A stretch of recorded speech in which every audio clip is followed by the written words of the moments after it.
बोध दिवाकरं प्रतिदिनं प्रणमामि दिनेश्वरं प्रतिदिनं प्रणमामि दिनेश्वरं। सर्वज्ञ सर्वदर्शी चरम तीर्थंकर अहिंसा के अवतार विश्व वंदनीय शासनपति श्रमण भगवान वर्तमान महावीर के पावन चरणों में कोटि कोटि वंदन। हृदय की अनंत अनंत आस्था के केंद्र, संयम धन के दाता, संसार सागर से तिरने का सन्मार्ग बताने वाले पूज्य गुरु भगवंत श्रवण सूर्य दिव्य विभूति 1008 श्री मरगर केसरी मिश्री मंजी महाराज साहब के पावन चरणों में कोटि कोटि वंदन। अहिंसा दिवाकर लोकमान्य संत शेरे राजस्थान वरिष्ठ प्रवर्तक पूज्य गुरुदेव श्री रूपचंद जी महाराज साहब के पावन चरणों में कोटि कोटि वंदन।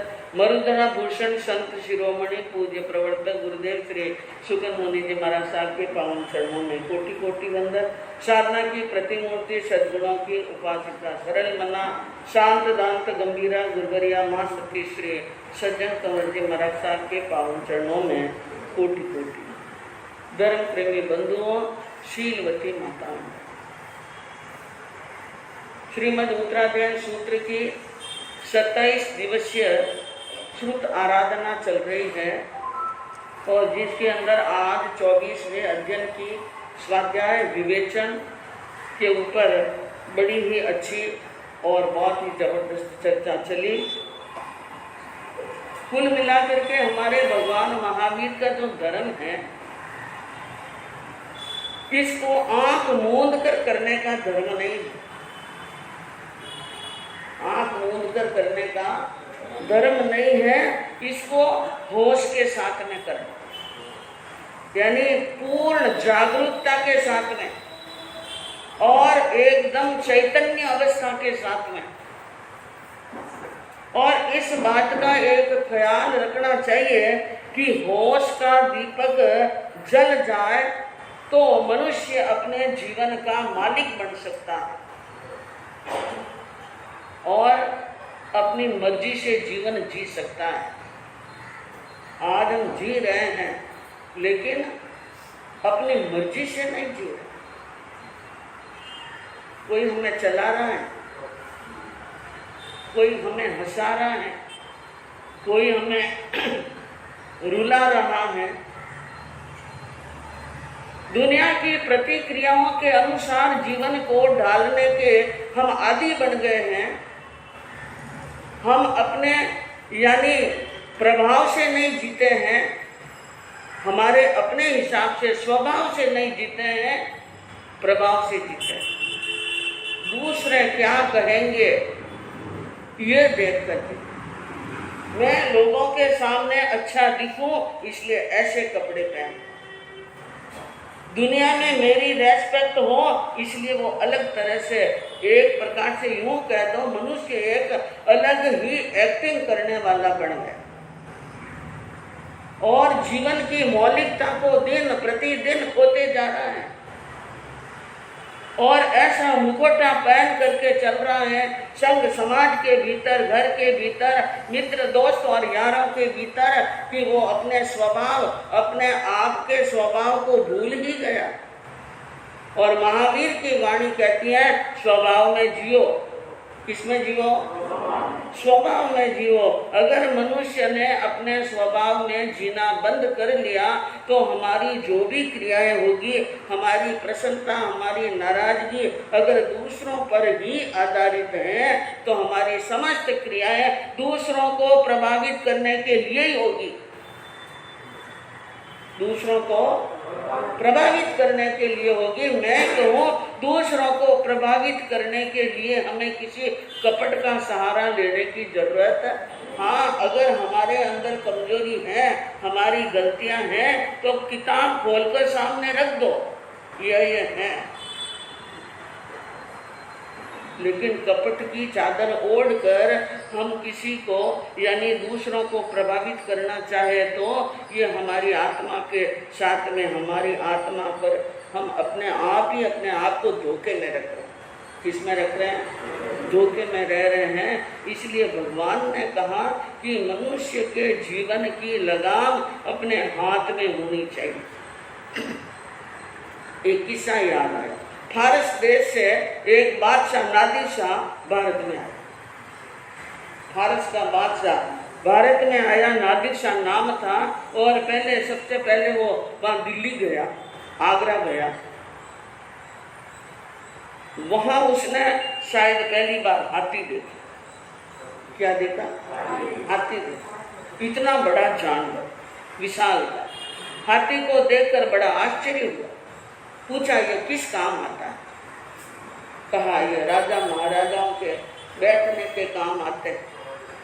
और भारत में हाथियों का भी बहुत महत्व है। हमारे यहाँ पर चाहे आगम उठा करके देख लो, इतिहास उठा कर देख लो, आगम साहित्य देख लो, यहाँ चतुरंगी सेना हुआ करती है।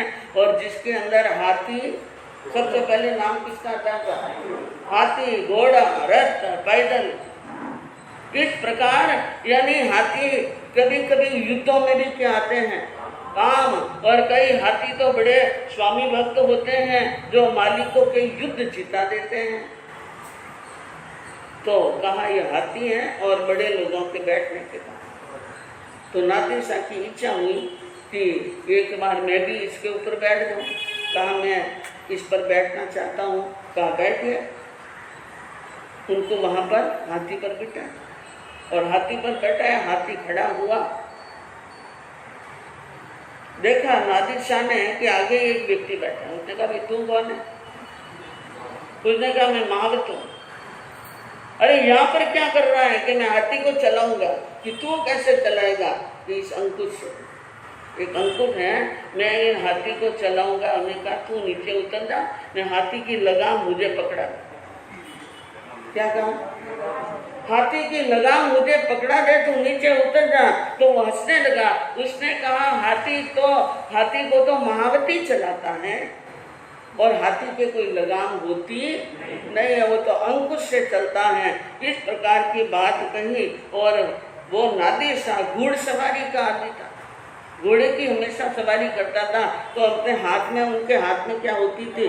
लगाम होती थी। उसने कहा कि जापना इनके कोई लगाम नहीं होती है और ये जो यानी महावती चलाता है। ये सुनते ही नादिर शाह छलांग लगाकर हाथी से नीचे उतर गए। और उन्होंने कहा जिसकी लगाम मेरे हाथ में नहीं है, जिसकी लगाम मेरे हाथ में न हो, उस पर बैठना खतरे से खाली नहीं है। मैंने मेरी जिंदगी के अंदर ऐसी कई सवारी की नहीं कि जिसकी लगाम मेरे हाथ में ना हो। इसलिए वो नीचे उतर गए। बंधु ये तो एक साधारण सी बात है।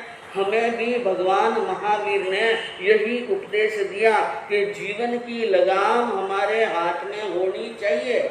और कल के प्रवचन के अंदर आपने क्या सुना कि भगवान केसी श्रवण ने भगवान गौतम स्वामी से पूछा कि आपने कैसे उस यानी दुष्ट घोड़े को वश में किया है? तो उन्होंने क्या कहा? हाँ, उन्होंने कहा कि मैंने उस दुष्ट घोड़े को ऐसे वश में किया है जैसे धम्म कत्थकम सिखाई, यानी धर्म की शिक्षा दे करके। धर्म की मैंने उनको क्या शिक्षा दी?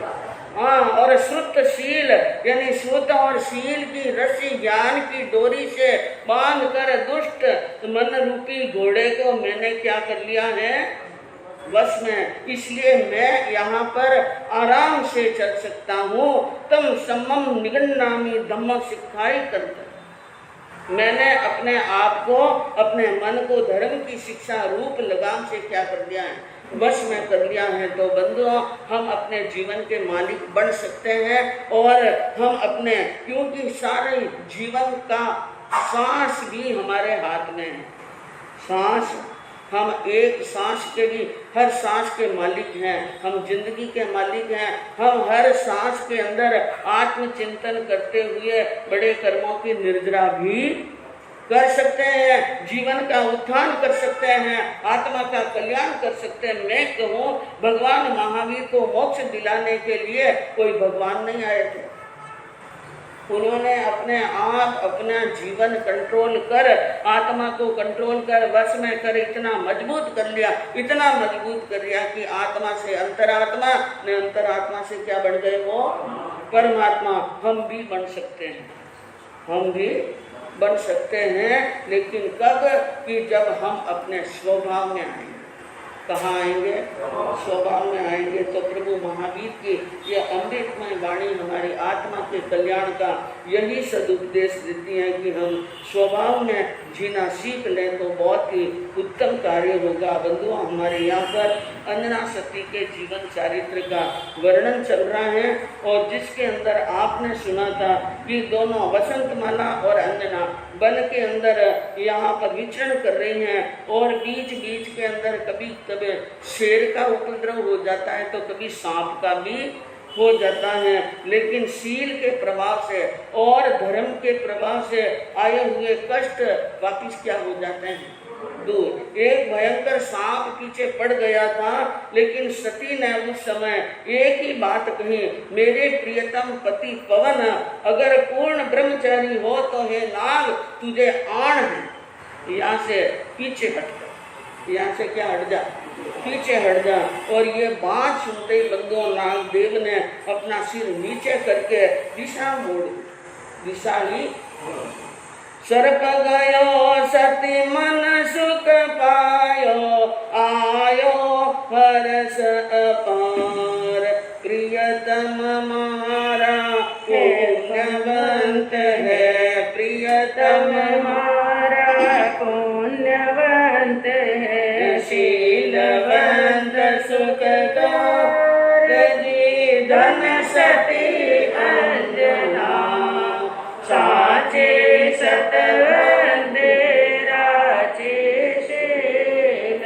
दोनों सतियां बन में रहवे, भोजन बन फल खाए, धर्म शरण में रहे रात दिन, धर्म शरण में रहे रात दिन, सुख माहे दिन जाय जी धन सती अंजना, साचे सतवंती राजी। अब अंजना ने देखा कि सांप एकदम शांत होकर के चला गया। मन के अंदर बड़ी आनंद की अनुभूति हुई, बड़ा हर्ष हुआ। मेरे प्रियतम बड़े ही पुण्यवान हैं, शीलवंत हैं और बहुत ही भाग्यशाली हैं, और मैं कितनी भाग्यशाली होंगी, मुझे पवन जैसे पति मिले हैं। इस प्रकार सुख और खुश होती हुई दोनों वहां पर वन में रह रही हैं, और वन फल भोजन, वन के फलों का क्या करती हैं? भोजन करती हैं। सरोवर और मीठे झरने के जल का पानी पीती हैं, और धर्म शरण, उनके लिए वहाँ पर शरण कोई मकान नहीं है, कोई किसी प्रकार की अन्य कोई सामग्री नहीं है, और वो सिर्फ धर्म की शरण में रह रही हैं, और सुख माहे दिन जाए। अब वहाँ पर यानी उन्होंने अपने मन को इतना वश में कर लिया, अपने आप में इतनी हिम्मत कर ली, वन में रहना है और डरना किसी से नहीं है। यानी भूख लगे तो वन के फल खा लो, प्यास लगे तो झरने और सरोवर का क्या पी लो, पानी, और दिन में 2 बार 3 बार धर्म ध्यान कर लो। और देव ने कह दिया डरने की जरूरत नहीं, जरूरत पड़े तो मुझे याद कर लेना। तो डर की कोई चीज है ही नहीं। और जो शीलवान होते हैं वो जंगल में भी डरने वाले नहीं है। इस प्रकार दिन सुख से व्यतीत हो रहे थे, और अब सती अंजना के गर्भ काल का समय क्या होने वाला है? चैत्र मास की शुद्ध अष्टमी, पुष्य नक्षत्र शनिवार, पिछली रात में सती अंजना, पिछली रात में सती अंजना, जायो वीर कुमार जी धन सती अंजना, साची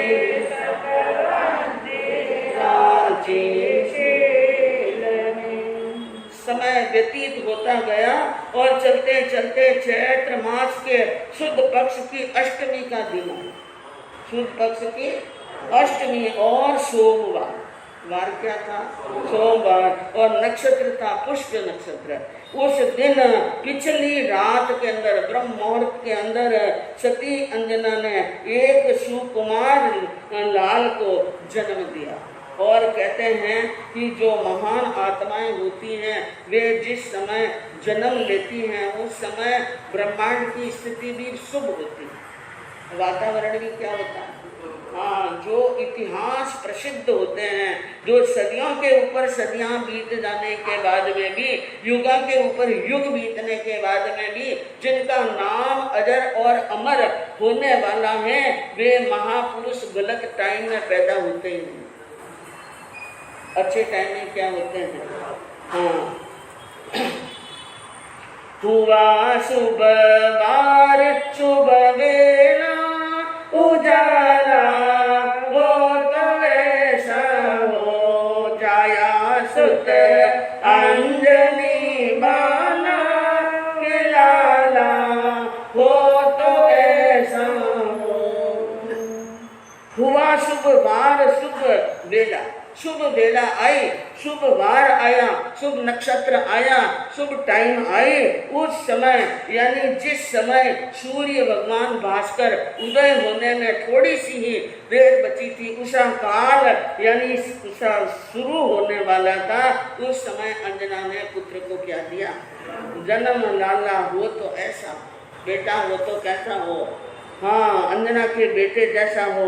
बड़ा है वीर बजरंगी जबर जोधार है जंगी, शांति सुख मार सुसंगी, लाला हो तो ऐसा हो। हुआ शुभ वार शुभ वेला उजाला हो तो ऐसा हो। कवि ने कहा बड़ा है वीर बजरंगी, शरीर बड़ा बलवान है उस कुमार का। और बजरंगी, बजरंगी का मतलब वज्र अंगी, बजरंगी का मतलब क्या होता है? हाँ, बजरंगी शब्द में दो शब्द मिले हुए हैं, वज्र प्लस अंगी। जिनके अंग वज्र के समान मजबूत हो उसे कहते हैं बजरंगी। और हनुमान जी को क्या कहते हैं? बजरंगबली। और जबर जोधा, बड़े ही योद्धा और जंग में जीतने वाले ऐसे योद्धा। और शांति सुकुमार, शरीर बड़ा सुकुमार है और शांति के समय के अंदर यानी शांत मुहूर्त के अंदर उनका जन्म हुआ। विलाला हो तो ऐसा, बेटा हो तो हुआ उद्योत भूतल में, हुई जब शांति जल थल में, करे सुर आय जयकारा दुलारा हो तो ऐसा हो। अरे हाँ, करे जयकारा दुलारा हो तो ऐसा। राक्षस कुल त्राण कंदन को, विद्याधर वृंद नंदन को, सियावर राम वंदन को, सितारा हो तो ऐसा हो। हुआ शुभ वार शुभ वेला उजाला हो तो ऐसा हो। हनुमान का जन्म हुआ और अंजना ने पुत्र को जन्म देते ही थोड़ी देर के अंदर धरती के ऊपर उजास हो गया। उजास यानी सूर्य, सूर्य क्या हो गया? उदय, प्रकाश हो गया। ये उद्योत, ये बात का प्रतीक है कि यह तो पुत्र जीवन में और इतिहास में प्रकाश करने वाला है, नाम को रोशन करने वाला है, भास्कर के समान नाम को दीप्यमान करने वाला है। और हुई शांति जल थल में, जल में थल में सब जगह क्या हो गई? बेशक जानवरों की आवाजें बंद हो गई, शांति हो गई, देवता जय जयकार कर रहे हैं। राक्षस कुल प्राण क्रंदन को हनुमान ने जन्म लिया और समझ लो कि राक्षसों के कुल का क्या हुआ था? विनाश। वो उनका प्रतीक है। क्योंकि आगे चल करके जब रामायण के अंदर आपने सुना होगा कि हनुमान ने राक्षसों का साथ नहीं दिया, किसका दिया था? राम जी का, राम का। बाकी वो वहां पर जहां पर उनका जन्म हुआ वो स्थान तो राक्षसों का ही स्थान था। किनका स्थान था? राक्षसों का। लेकिन हनुमान जी विद्याधर राजा के पुत्र थे। विद्याधर राजा महाराज यानी पवन जी, जिनको केसरी के नाम से भी जानते हैं, पवन के नाम से जानते हैं, और वे विद्याधर कुल के थे और श्री राम के परम भक्त हुए हनुमान। हनुमान जैसा फिर भक्त कौन? हनुमान के जैसा कौन भक्त है कि एक टाइम के अंदर जब हनुमान जी राम के ऊपर आपत्ति आई, इसलिए दुनिया क्या कहती है? दुनिया चले न श्री राम के बिना, राम जी चले न हनुमान के बिना। बोलो दुनिया चले न श्री राम के बिना, रे राम जी चले न हनुमान के बिना।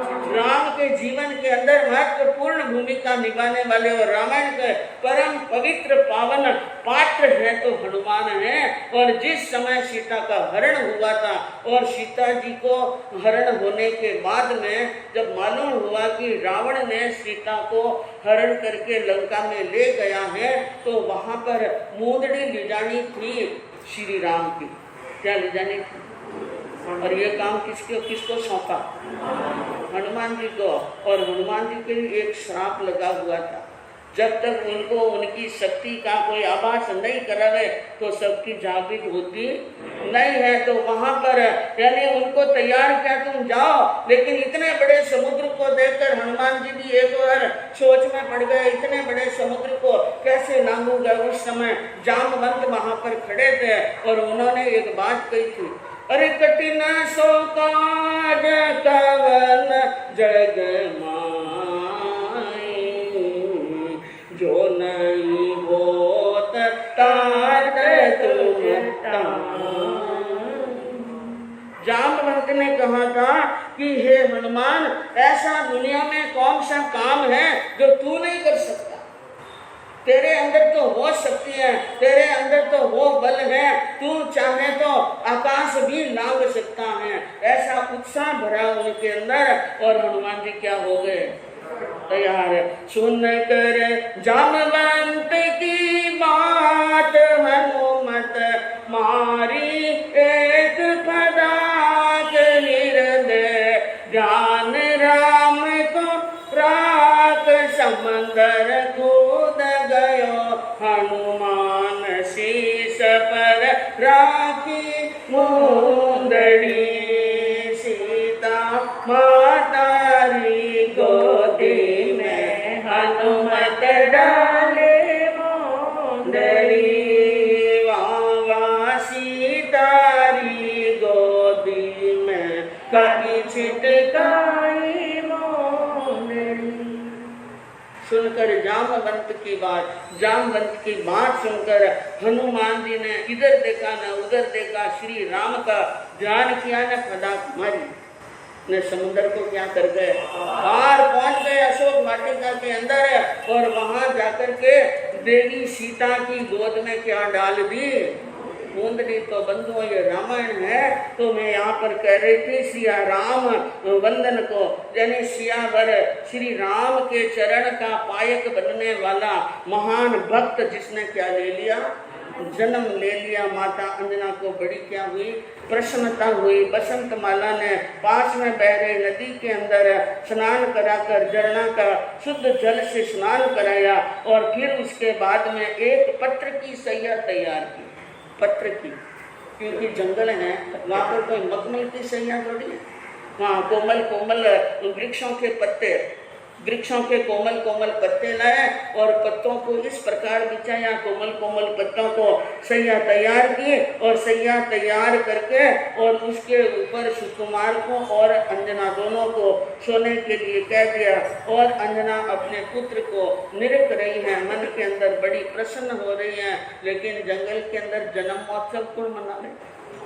हाँ, अरे जन्म महोत्सव कौन करे? हाँ, क्यों गया निर्कत नंदन नयन जापे सुख पावे अन पार धन सखी अंजना साची सतवंती। अपने पुत्र को देखकर अंजना खुश हो रही है। सुख का कोई पार नहीं है, बस याद कर रही है कौन करे जन्म महोत्सव। इस जंगल के अंदर मेरे बेटे का जन्म महोत्सव कौन करे। क्यों गए कटक न जा, पति तो कहाँ गए हैं, युद्ध के अंदर गए हैं। तो अंजना के पुत्र का जन्म हुआ। अंजना वहाँ पर सुखपूर्वक कोमल पत्तों की शैया पर सो रही है। बसंत माला उनकी सेवा कर रही हैं। और आगे वर्णन अंजना सती के जीवन का कैसे आता है, कौन सी नई बात आती है, आगे सुनने से मालूम पड़ेगा। आज हमारे यहाँ पर श्री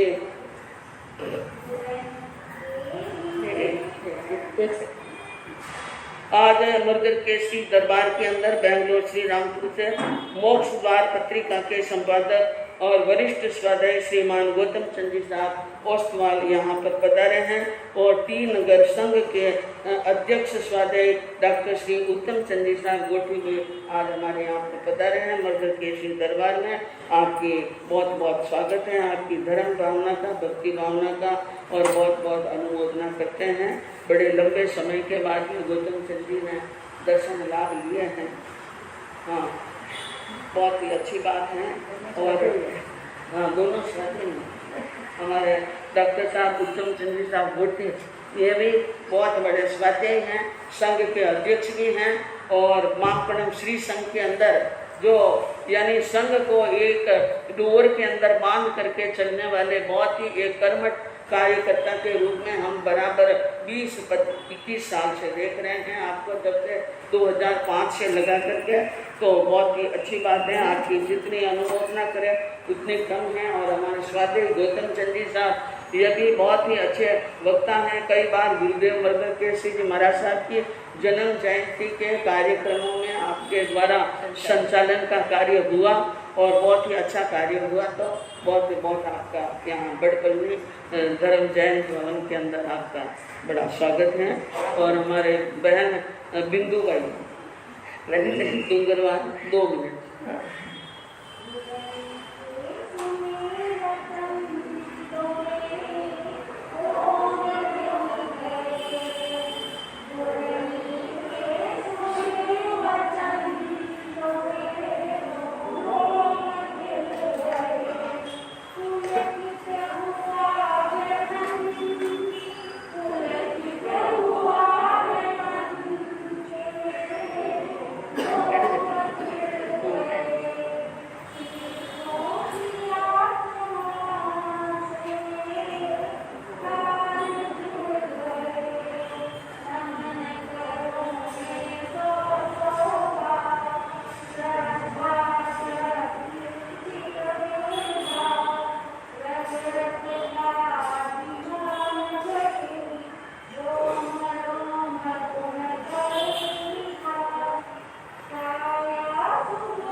श्रमण भगवान महावीर स्वामी के पावन चरणों में कोटि वंदन। श्रमण संगीत